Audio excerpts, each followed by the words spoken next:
Megyn Kelly just said the quiet part out loud, and then she pushed it even further. On her show, while defending the controversial Caribbean boat strikes ordered by Donald Trump and Pete Hegseth, Kelly didn't just dismiss the growing accusations of war crimes, she complained that alleged traffickers were being killed too quickly. Her words, not mine.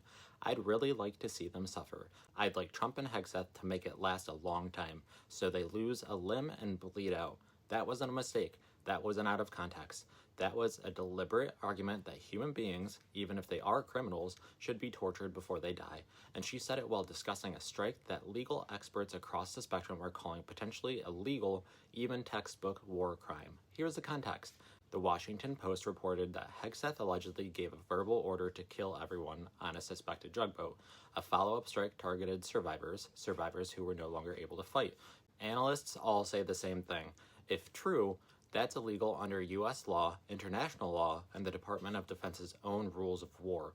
But instead of grappling with that, Kelly said the criticism is manufactured, annoying, and only meant to embarrass the administration. Then she said she wants these suspects to suffer, lose limbs, bleed out, die slowly, and that she has a hard time showing sympathy. No one is asking for sympathy. What people are asking is, do we follow the law? Do we follow the rules of war? Do we acknowledge that our military cannot execute defenseless survivors floating in the water? You can support tough enforcement. You can support going after traffickers, but cheering for slow, agonizing deaths, cheering for torture on camera, that's not law and order. That's not justice. That's cruelty disguised as patriotism.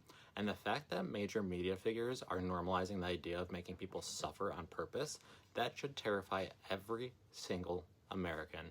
Because once we abandon the rules, once we embrace pain as policy, once we celebrate cruelty, the line stops being them and eventually becomes anyone.